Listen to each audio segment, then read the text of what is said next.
شفت زيزو هو لابس الاحمر؟ طب شفت اعلان زيزو اللي جاب ملايين المشاهدات من اول ما نزل؟ طب شفت فكره الاعلان المسروق من مانشستر يونايتد؟ انا مش منافق ومش هطلع اتكلم حاجات مش موجوده في قلبي، انا زملكاوي. اللي خلاني اطلع اتكلم في السوشيال ميديا اصلا حب للزمالك، واللي انا طالع احافظ على شعبيه الزمالك، واللي انا اتكلم وادافع عن الزمالك. فانا مش هطلع واقول حاجات مش موجوده في قلبي. انا من الجيل اللي شجع الزمالك في السنين العجاف، الجيل اللي ما كانش فيه ولا بطولات ولا فيه لعيبه حلوه ولا عارفين ننافس ولا عارفين ناخد بطولات. قعدنا سنين ضوئيه ما بناخدش بطولات اكتر من 15 سنه.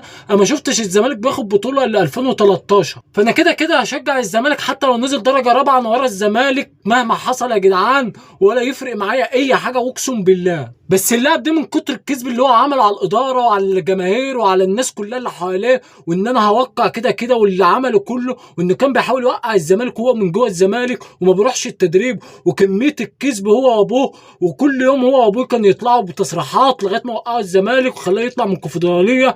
كميه الحاجات اللي عملها خلاه من اكتر اللعيبه اللي هتتكرر في تاريخ الزمالك، والطريقه اللي مشى بيها محى التاريخ بتاعه كله. اللي كان بيقول لك التاريخ كده كده هيفضل موجود، لا يا حبيبي ما عادش موجود ولا اي حاجه.